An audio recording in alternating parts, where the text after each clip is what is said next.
Good morning dear doctors. आज हम लोग एक ऐसे पेशेंट की मेडिसिन पर डिस्कस करेंगे जिसके बारे में मुझे भी ज़्यादा नहीं मालूम है, लेकिन मेरे एक फेल्योर केस में इस मेडिसिन ने इतना अच्छा काम किया कि मैं अपना एक्सपीरियंस आपके साथ शेयर करना चाहता हूँ। After watching this video, if you have more knowledge about this medicine, you please tell me so that we can search and research for the sake of knowledge of this medicine।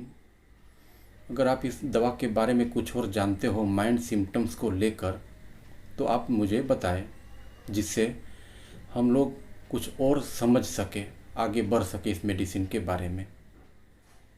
A girl patient age 12 years suffering from pain in foot and toes for last 3 years।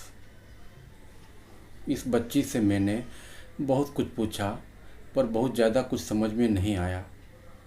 हाँ, बच्ची माथा हिलाकर बार बार जवाब दे रही थी। मैंने उसकी माँ से भी कुछ पूछा पर कुछ ज़्यादा मेरी समझ में भी नहीं आया। So I gave the medicine pulsatilla 0/8 3 times daily on the basis of mind rubrics, answer by nodding। After no response of the medicine, I increased the potency, but no response, no result। Next visit में मैंने रिकेस्टिकिंग किया और उसकी माँ से पूछा तो उसने बताया कि जब यह किसी काम में बिजी रहती है या पढ़ाई लिखाई करते रहती है तो उस समय दर्द बहुत ज़्यादा नहीं कहती है। इसे खेलने कूदने का भी ज़्यादा शौक़ है, पढ़ाई में मन कम लगता है। जब दर्द होता है तो यह पूरी तरह से बेचैन हो जाती है, कहती है मम्मी पाँव दबाओ। After case taking I found the following rubrics: occupation ameliorates, play desire to play, restlessness internal, and the medicine lycopodium 0/8 was given 3 times in a day, but I am very sorry to say there was no any response। बीच बीच में patient की माँ कहती थी कि sir यह दर्द अभी तो पहले से भी ज़्यादा होते जा रहा है। अब तो मेरी भी समझ में कुछ नहीं आ रहा था कि क्या मेडिसिन प्रेस्क्राइब करे, क्योंकि बच्ची जो कुछ बोल रही थी, उसकी माँ जो कुछ बोल रही थी, उस पर मेडिसिन कुछ अच्छे से समझ नहीं आ रही थी, और जो समझ में आ रहा था उस पर मेडिसिन देने से कोई रिस्पॉन्स नहीं मिल रहा था।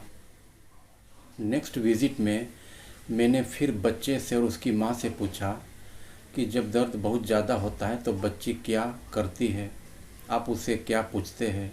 उसकी माँ ने बताया कि जब दर्द ज़्यादा होता है तो यह कहती है कि पाँव दबाओ और दबाओ, दबाते रहो पाँव, बहुत दर्द हो रहा है, पाँव दबाते रहो।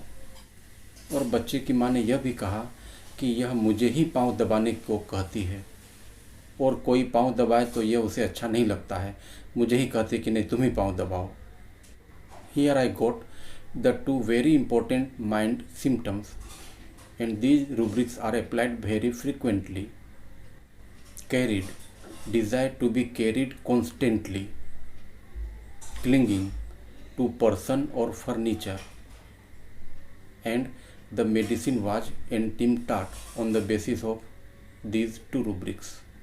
The medicine is very clear, but you will not believe that after giving this medicine there was no any response। Again I got failure, then I lost my courage due to repeated failure। उसकी माँ कहते रहती थी कि sir दर्द अभी पहले से ज़्यादा हो रहा है, अभी दिन में भी हो जाता है और रात में भी चालू रहता है, दर्द सर अभी बढ़ते ही जा रहा है। अब तो मेरी भी समझ में कुछ नहीं आ रहा था कि पेशेंट को और मेडिसिन दूं या रेफ़र कर दूं। मैंने सोचा ठीक है एक बार ट्राई करता हूं, इसके बाद में पेशेंट को कहीं रेफ़र कर देता हूं, क्योंकि मेरी समझ में कुछ आ नहीं रहा है और जो समझ में आ रहा है उसमें कहीं ना कहीं मिस्टेक है। मैंने सोचा कि एक बार फिर से अपनी भूल को सुधारने की कोशिश करता हूं। इस बार फिर मैंने बच्ची से और उसकी माँ से पूछा, कोई तो इस बार भी वही समझ में आया जो लास्ट विज़िट में पेशेंट की माँ ने कहा था कि जब पाँव दर्द होता है तो कहती है कि जल्दी पाँव दबाओ, ज़ोर से पाँव दबाओ, और जहाँ मैं रुक जाती हूँ तो फिर कहती है कि पाँव दबाते रहो, पाँव दबाते रहो। मेरे हाथ में भी सर दर्द हो जाता है, पर क्या करूँ। उस समय बच्ची दर्द से बेचैन हो जाती है और कहते रहती है कि मम्मी दबाओ, पाँव दबाते रहो। This time I gave the medicine antim ars 33 doses at the interval of half an hour. और इस बार बच्ची ने पहली बार कहा कि इस बार मुझे पहले से अच्छा लग रहा है। और इस बात को मैंने उसकी माँ से भी कंफर्म किया कि हाँ, पहले से कुछ ठीक लग रहा है। उसकी माँ ने भी कहा। इस मेडिसिन को दिए हुए बहुत टाइम हो चुका है और पेशेंट हर बार कहती थी कि नहीं, अभी पहले से अच्छा लग रहा है, पहले से कम होते जा रहा है। और अभी तो मेरे ख्याल से पेशेंट ऑलमोस्ट ठीक हो चुका है, इसीलिए मैं इस मेडिसिन को बंद करने की सोच रहा हूँ। Now we discuss why I have given this medicine, what are the rubrics, what are the mind symptoms, what is the mental state of the patient. यह हम लोगों के लिए जानना इसीलिए भी ज़रूरी है जिससे हम अपने फेल्योर केस में पास हो सके, दूसरे पेशेंट में इस मेडिसिन को अप्लाई कर सके। इस बार मैंने केस को रेपर्टराइज नहीं किया, बल्कि अपने मन में ही माइंड सिम्टम्स को एनालाइज किया, उसका एनालिसिस किया, ओनली फॉर ट्रायल पर्पस। क्योंकि इस मेडिसिन के रूब्रिक्स रेपर्टरी में बहुत ही कम है। कितने कम है ये हम लोग आगे डिस्कस करते हैं। इस बार मैंने क्या सोचा कि उसकी माँ कहती थी कि दर्द के समय बच्ची कहती है कि पाँव दबाओ, पाँव दबाते रहो, पाँव दबाते रहो। The rubric is carried, desire to be carried constantly. उसकी माँ ने ऐसा भी कहा था कि यह पाँव मुझसे ही दबाना चाहती है, अपनी हर बात मुझसे ही कहती है। The rubric is clinging to person और फर्नीचर। इन दोनों रूब्रिक्स को हमने इस पेशेंट में अप्लाई किया था, परंतु रिजल्ट नहीं मिला था। अब हम लोग आगे बढ़ते हैं। इस दो रूब्रिक्स पर मैंने पेशेंट को एंटीम टार्ट दिया था, परंतु कोई रिस्पॉन्स नहीं मिला था। अब मैंने क्या सोचा कि पेशेंट दर्द के कारण बेचैन रहता है और अपनी माँ से बच्ची कहती भी है कि जल्दी से पाँव दबाओ, दबाते रहो, जल्दी दबाओ। The rubric is carried, desire to be carried fast.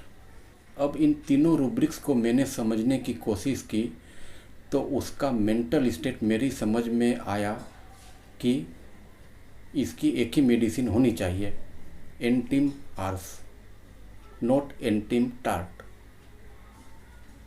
The combination of this two medicine. यह मेरी अपनी सोच है, ऐसा किसी बुक में या रेपर्टरी में नहीं लिखा हुआ है। और मेरे लिए भी यह एक्सपेरिमेंटल केस था। I am Dr. Mukesh Gangani and you are welcome to my YouTube channel The Art of Homeopathy, and we are discussing here about the very rare medicine antim ars having very few rubrics in the repertories।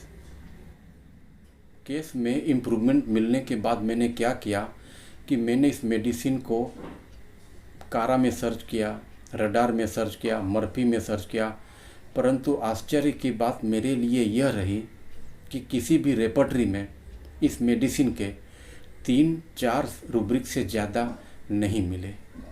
और वे rubrics है anguish, और इसमें 200 medicine है। Anxiety, और इसमें 672 medicine है। Restlessness 686 medicine. Restlessness anxious 142 medicines. There are so many medicines in these rubrics, so they are not very important, and we have to individualize the case. Homeopathy बहुत ज़्यादा गहरा science है और यह नेचुरल लॉ पर आधारित है। बहुत सारी ऐसी मेडिसिन है जिसके सिम्टम्स बहुत कम है और माइंड सिम्टम्स तो और भी कम है। उन मेडिसिन्स को माइंड सिम्टम्स पर प्रिस्क्राइब करना बहुत मुश्किल हो जाता है। इसमें रिसर्च वर्क और प्रूविंग वगैरह आगे बढ़े तो हमारा नॉलेज आगे बढ़ सकता है।